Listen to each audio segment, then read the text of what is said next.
जय श्री कृष्ण दोस्तों। मेरे चैनल देववाणी हमारे ग्रंथों से मैं आपका स्वागत है। दोस्तों, आज हम श्रीमद् भागवत महापुराण का 14 अध्याय पढ़ेंगे। प्रथम स्कंद का 3 अध्याय तक हम पढ़ चुके हैं। चलिए आज चौथे अध्याय का शुभारंभ करते हैं। जय श्री कृष्ण। श्री कृष्ण गोविंद वासुदेवाय। ओम नमो भगवते वासुदेवाय नमो। नमो भगवते वासुदेवाय नमो। श्री गणेशाय नमो। श्री गणेशाय नमो। चौथा अध्याय, महर्षि व्यास का असंतोष।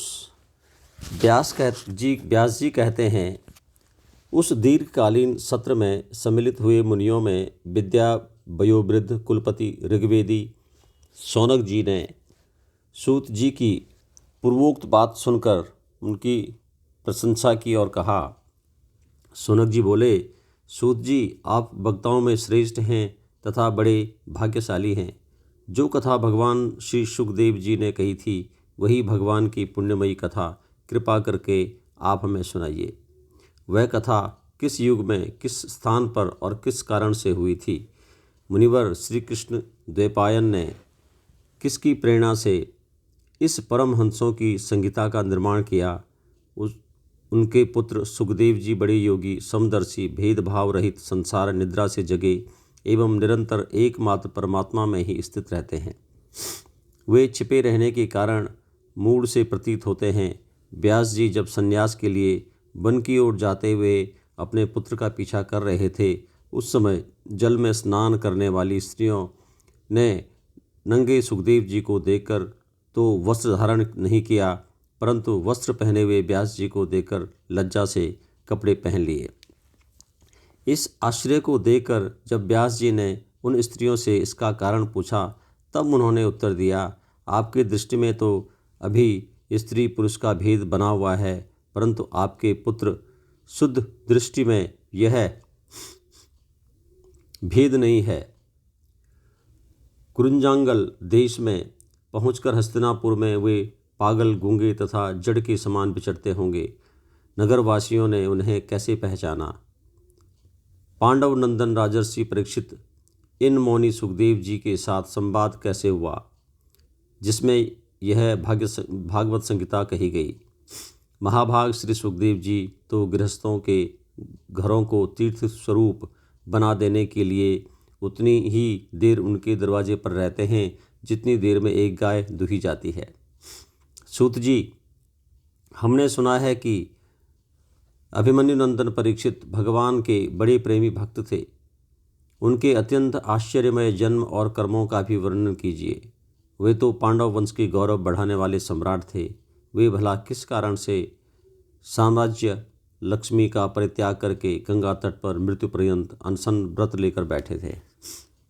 शत्रुगण अपने भले के लिए बहुत सा धन लाकर उनके चरण रखने की चौकी को नमस्कार करते थे। वे एक वीर युवक थे। उन्होंने उस दुस्त्यज्य लक्ष्मी को अपने प्राणों के साथ भला क्यों त्याग देने की इच्छा की? जिन लोगों का जीवन भगवान के आश्रित है वे तो संसार के परम कल्याण, अभ्युदय और समृद्धि के लिए ही जीवन धारण करते हैं। उसमें उनका अपना कोई स्वार्थ नहीं होता। उनका शरीर तो दूसरों के हित के लिए था। उन्होंने विरक्त होकर उसका परित्याग क्यों किया? वेद वाणी को छोड़कर अन्य समस्त शास्त्रों के आप पारदर्शी विद्वान हैं। सूत जी, इसलिए इस समय जो कुछ हमने आपसे पूछा है वह सब कृपा करके हमें कहिए।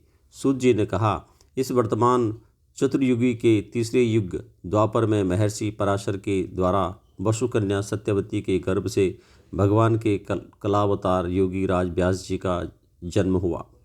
एक दिन वे सूर्योदय के समय सरस्वती के पवित्र जल में स्नानादि करके एकांत पवित्र स्थान पर बैठे हुए थे। महर्षि भूत और भविष्य को जानते थे।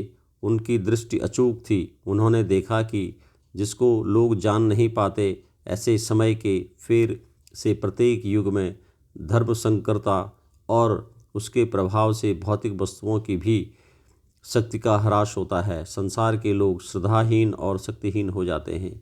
उनकी बुद्धि कर्तव्य का ठीक ठीक निर्माण नहीं कर पाती और आयु भी कम हो जाती है। लोगों की इस भाग्यहीनता को देखकर उन मुनीश्वर ने अपनी दिव्य दृष्टि से समस्त वर्णों और आश्रमों का हित कैसे हो, इस पर विचार किया। उन्होंने सोचा कि वेदोक्त चातुर्होत्र कर्म लोगों का हृदय शुद्ध करने वाला है। इस दृष्टि से यज्ञों का विस्तार करने के लिए उन्होंने एक ही वेद के 4 विभाग कर दिए। व्यास जी के द्वारा ऋक्, वजु, साम और अथर्व, इन 4 वेदों का उद्धार पृथक्करण हुआ। इतिहास और पुराणों को 5वां वेद कहा जाता है। उनमें से ऋग्वेद के पैल, साम गान के विद्वान जैमिनी एवं यजुर्वेद के एकमात्र स्नातक वैशंपायन हुए। अथर्ववेद में प्रवीण हुए दरुनंदन सुमंतु मुनि इतिहास और पुराणों के स्नातक मेरे पिता रोमहर्षण थे। इन पूर्वोक्त ऋषियों ने अपनी अपनी शाखा को और भी अनेक भागों में विभक्त कर दिया। इस प्रकार शिष्य, प्रशिष्य और उनके शिष्यों द्वारा वेदों की बहुत सी शाखाएं बन गई। तब समझ वाले पुरुषों पर कृपा करके भगवान वेदव्यास ने इसलिए ऐसा विभाग कर दिया कि जिन लोगों को स्मरण शक्ति नहीं है या कम है, वे भी वेदों को धारण कर सकें। स्त्री, शूद्र और पतित द्विजाति तीनों ही वेद श्रवण के अधिकारी नहीं हैं, इसलिए वे कल्याणकारी ही शास्त्रोक्त कर्मों के आचरण में भूल कर बैठते हैं। अब इसके द्वारा उनका भी कल्याण हो जाए, यह सोचकर महामुनि व्यास ने बड़ी कृपा करके महाभारत इतिहास की रचना की। शौनकादि ऋषियों, यद्यपि व्यास जी इस प्रकार अपनी पूरी शक्ति से सदा सर्वदा प्राणियों के कल्याण में ही लगे रहे, तथापि उनके हृदय को संतोष नहीं हुआ है। उनका मन कुछ खिन्न सा हो गया। सरस्वती नदी के पवित्र तट पर एकांत में बैठकर धर्मवेता व्यास जी मन ही मन विचार करते हुए इस प्रकार कहने लगे, मैंने निष्कपट भाव से ब्रह्मचर्यादि व्रतों का पालन करते हुए वेद, गुरुजन और अग्नियों का सम्मान किया है और उनकी आज्ञा का पालन किया है। महाभारत की रचना के बहाने मैंने वेद के अर्थ को खोल दिया है, जिससे स्त्री, शूद्र आदि भी अपने अपने धर्म कर्म का ज्ञान प्राप्त कर लेते हैं। यद्यपि मैं ब्रह्म तेज से संपन्न एवं समर्थ हूँ, तथापि मेरा हृदय कुछ अपूर्ण काम सा जान पड़ता है। अवश्य ही अब तक मैंने भगवान को प्राप्त करने वाले धर्मों का प्रायः निरूपण नहीं किया है। वही धर्म परमहंसों को प्रिय हैं और वही भगवान को भी प्रिय हैं। हो न हो मेरी अपूर्णता का यही कारण है। श्री कृष्ण द्वैपायन व्यास इस प्रकार अपने को अपूर्ण सा मान जब खिन्न हो रहे थे, उसी समय पूर्वोक्त आश्रम पर देवर्षि नारद जी आ पहुँचे। उन्हें आया देख व्यास जी तुरंत खड़े हो गए। उन्होंने देवताओं के द्वारा सम्मानित देवर्षि नारद की विधिपूर्वक पूजा की। सूत जी कहते हैं, 5वां अध्याय हमारा यहाँ पे प्रारंभ होता है। भगवान के यश कीर्ति की महिमा और देवर्षि नारद जी का पूर्व चरित्र। भगवान का यश कीर्तन, उनकी महिमा और देवर्षि नारद का पूर्व चरित्र क्या था, उसके बारे में यहाँ पे कहा गया है। सूत जी कहते हैं, तदनंतर सुखपूर्वक बैठे हुए बीणा पाणी यानी कि बीणा हाथ में लिए हुए परम यशस्वी देवर्षि नारद ने मुस्कुराकर अपने पास ही बैठे महर्षि व्यास जी से कहा। नारद जी ने प्रश्न किया, महाभाग व्यास जी, आपके शरीर एवं मन दोनों ही अपने कर्म एवं चिंतन से संतुष्ट हैं ना? अवश्य ही आपकी जिज्ञासा तो भली भांति पूर्ण हो गई है, क्योंकि आपने जो यह महाभारत की रचना की है वह बड़ी अद्भुत है। वह धर्म आदि सभी पुरुषार्थों से परिपूर्ण है। सनातन ब्रह्म तत्व को भी आपने खूब विचारा है और जान भी लिया है, फिर भी प्रभु आप अकृतार्थ पुरुष के समान अपने विषयों में शोक क्यों कर रहे हैं? व्यास जी ने कहा, आपने मेरे विषय में जो कुछ कहा वह सब ठीक है, वैसा होने पर भी मेरा हृदय संतुष्ट नहीं है। पता नहीं इसका क्या कारण है। आपका ज्ञान अगाध है, आप साक्षात ब्रह्मा जी के मानस पुत्र हैं, इसलिए मैं आपसे ही इसका कारण पूछता हूँ। नारद जी, आप समस्त गोपनीय रहस्यों को जानते हैं, क्योंकि आपने उन पुराण पुरुष की उपासना की है जो प्रकृति पुरुष दोनों के स्वामी हैं और असंग रहते हुए ही अपने संकल्प मात्र से गुणों के द्वारा संसार की सृष्टि, स्थिति और प्रलय करते रहते हैं। आप सूर्य की भांति तीनों लोकों में भ्रमण करते हैं और योग बल से प्राणवायु के समान सबके भीतर रहकर अंतःकरणों के साक्षी भी हैं।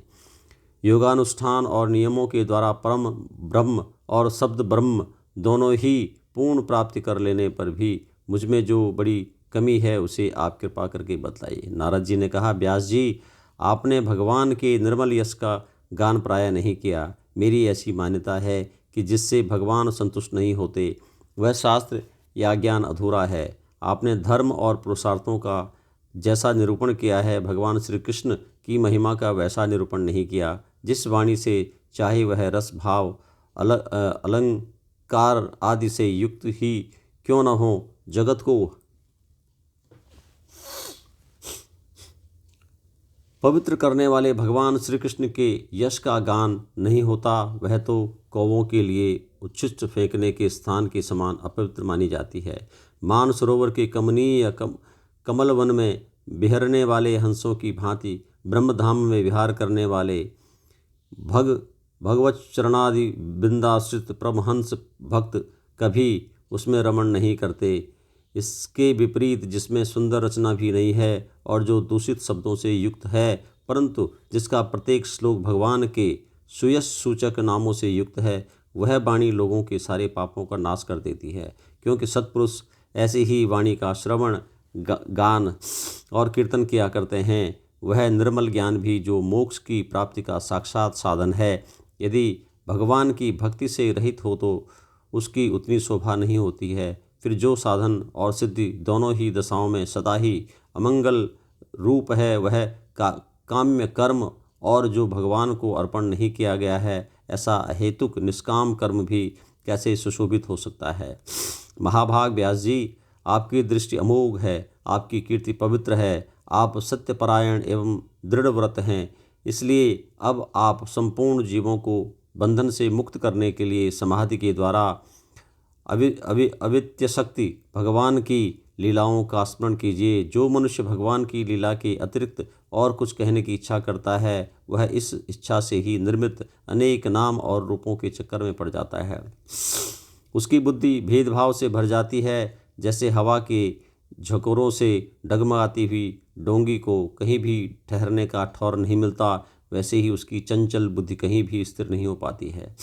संसारी लोग स्वभाव से ही विषयों में फंसे हुए हैं। धर्म के नाम पर आपने उन्हें निंदित पशु हिंसा युक्त सकाम कर्म करने की भी आज्ञा दे दी है। यह बहुत ही उल्टी बात हुई, क्योंकि मूर्ख लोग आपके वचनों के पूर्वोक्त निंदित कर्म ही धर्म मानकर यही मुख्य धर्म है ऐसा निश्चय करके उसका निषेध करने वाले वचनों को ठीक नहीं मानते। भगवान अनंत हैं। कोई विचारवान ज्ञानी पुरुष ही संसार की ओर से निवृत्त होकर उनके स्वरूपभूत परमानंद का अनुभव कर सकता है। अतः जो लोग परमार्थिक बुद्धि से रहित हैं और गुणों के द्वारा नचाए जा रहे हैं, उनके कल्याण के लिए ही आप भगवान की लीलाओं का सर्वसाधारण के हित की दृष्टि से वर्णन कीजिए। जो मनुष्य अपने धर्म का परित्याग करके भगवान के चरण कमलों का भजन सेवन करता है, भजन परिपक्व हो जाने पर तो बात ही क्या है। यदि इससे पूर्व ही उसका भजन छूट जाए तो क्या कहीं भी उसका कोई अमंगल हो सकता है। परंतु जो भगवान का भजन नहीं करते और केवल स्वधर्म का पालन करते हैं, उन्हें कौन सा लाभ मिलता है। बुद्धिमान मनुष्य को चाहिए कि वह उसी वस्तु की प्राप्ति के लिए प्रयत्न करे जो तिनके से लेकर ब्रह्मा पर्यंत समस्त ऊंची नीची योनियों में कर्मों के फलस्वरूप आने जाने पर भी स्वयं प्राप्त नहीं होती। संसार के विषय मुख तो जैसे बिना चेष्टा के दुख मिलते हैं, वैसे ही कर्म के फलस्वरूप में अचिंत्य गति समय के फेर से सबको सर्वत्र स्वभाव से ही मिल जाते हैं। व्यास जी, भगवान श्री कृष्ण के चरणारविंद का सेवक है वह भजन न करने वाले कर्मी मनुष्यों के समान देवात्य कभी बुरा भाव हो जाने पर भी जन्म मृत्युमय संसार में नहीं आता। वह भगवान के चरण कमलों के आलिंगन का स्मरण करके फिर उसे छोड़ना नहीं चाहता। उसे रस का चस्का जो लग चुका है जिससे जगत की उत्पत्ति, स्थिति और प्रलय होते हैं, वे भगवान की ही इस विश्व के रूप में भी है। ऐसा होने पर भी वे इससे विलक्षण हैं, इस बात का आप स्वयं जानते हैं। तथापि मैंने आपको संकेत मात्र कर दिया। व्यास जी, आपकी दृष्टि अमोघ है। आप इस बात को जानिए कि आप पुरुषोत्तम भगवान के कला अवतार हैं। आपने अजन्मा होकर भी जगत के कल्याण के लिए जन्म ग्रहण किया है, इसलिए आप विशेष रूप से भगवान की लीलाओं का कीर्तन कीजिए। विद्वानों ने इस बात का निरूपण किया है कि मनुष्य की तपस्या, वेदाध्ययन, यज्ञानुष्ठान, स्वाध्याय, ज्ञान और दान का एकमात्र प्रयोजन यही है कि पूर्ण कीर्ति श्री कृष्ण के गुणों और लीलाओं का वर्णन किया जाए। मुने, पिछले कल्प में अपने पूर्व जीवन में मैं वेदवादी ब्राह्मणों की एक दासी का लड़का था। वे योगी वर्षा ऋतु में एक स्थान पर चातुर्मास्य कर रहे थे। बचपन में ही मैं उनकी सेवा में नियुक्त कर दिया गया था। मैं यद्यपि बालक था, फिर भी किसी प्रकार की चंचलता नहीं करता था। जितेंद्रिय था, खेलकूद से दूर रहता था और आज्ञानुसार उनकी सेवा करता था। मैं बोलता भी बहुत कम था। मेरे इस शील स्वभाव को देखकर समदर्शी मुनियों ने मुझे सेवक पर अत्यंत अनुग्रह किया।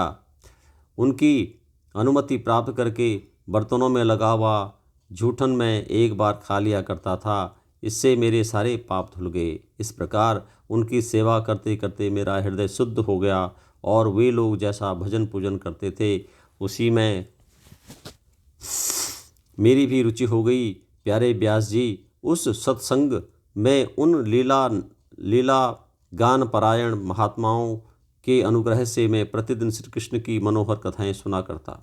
श्रद्धापूर्वक एक एक श्रवण करते करते प्रिय कीर्ति भगवान से मेरी रुचि हो गई। महामुनि, जब भगवान में मेरी रुचि हो गई तब उन मनोहर कीर्ति प्रभु ने में मेरी बुद्धि भी निश्चल हो गई। उस बुद्धि से मैं इस संपूर्ण सत और असत रूप जगत को अपने परम ब्रह्म स्वरूप आत्मा में माया से कल्पित देखने लगा। इस प्रकार शरद और वर्षा, इन दो ऋतुओं में तीनों समय उन महात्मा मुनियों ने श्रीहरि के निर्मल यश का संकीर्तन किया और मैं प्रेम से प्रत्येक बात सुनता रहा। अब चित्त के रजोगुण और तमोगुण को नाश करने वाली भक्ति का मेरे हृदय में प्रादुर्भाव हो गया। मैं उनका बड़ा ही अनुरागी था, विनयी था। उन लोगों की सेवा से मेरे पाप नष्ट हो चुके थे। मेरे हृदय में श्रद्धा थी, इंद्रियों में संयम था एवं शरीर, वाणी और मन में मैं उनका आज्ञाकारी था। उन दीन वत्सल महात्माओं ने जाते समय कृपा करके मुझे उस गुह्यतम ज्ञान का उपदेश दिया जिसका उपदेश स्वयं भगवान ने अपने श्रीमुख से किया है। उस उपदेश से ही जगत के निर्माता भगवान श्री कृष्ण माया के प्रवाह को मैं जान सका, जिसे जान लेने पर उनके परम पद की प्राप्ति हो जाती है। इस प्रकार नारद जी ने अपना उनका पूर्व जो ज्ञान था वो उन्होंने सुनाया। सत्य संकल्प व्यास जी, पुरुषोत्तम भगवान श्री कृष्ण के प्रति समस्त कर्मों को समर्पित कर देना ही संसार के तीनों तापों की एकमात्र औषधि है। यह बात मैंने आपको बतला दी। प्राणियों को जिस पदार्थ के सेवन से जो रोग हो जाता है वही पदार्थ चिकित्सा के अनुसार प्रयोग करने पर क्या उस रोग को दूर नहीं करता।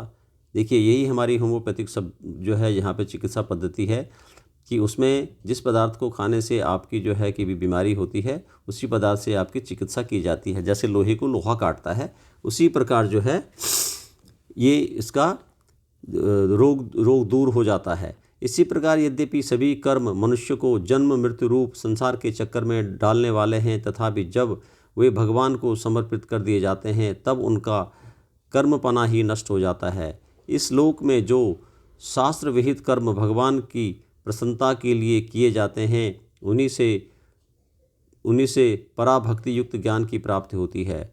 उस भगवत अर्थ कर्म के मार्ग में भगवान के आज्ञानुसार आचरण करते हुए लोग बार बार भगवान श्री कृष्ण के गुण और नामों का कीर्तन तथा स्मरण करते हैं। प्रभो, आप भगवान श्री वासुदेव जी को नमस्कार है। हम आपका ध्यान करते हैं।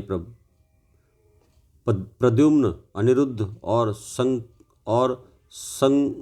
संकर्ण को भी नमस्कार है। इस प्रकार जो मनुष्य चतुर्व्यूह रूपी भगवान मूर्तियों के नाम द्वारा प्राकृतिक मूर्ति रहित अप्राकृतिक मंत्र मूर्ति भगवान यज्ञ पुरुष का पूजन करता है, उसी का ज्ञान पूर्ण एवं यथार्थ है। ब्राह्मण, जब मैंने भगवान की आज्ञा का इस प्रकार पालन किया, तब इस बात को जानकर भगवान श्री कृष्ण ने मुझे आत्मज्ञान, ऐश्वर्य और अपनी भाव रूपा प्रेम भक्ति का दान किया।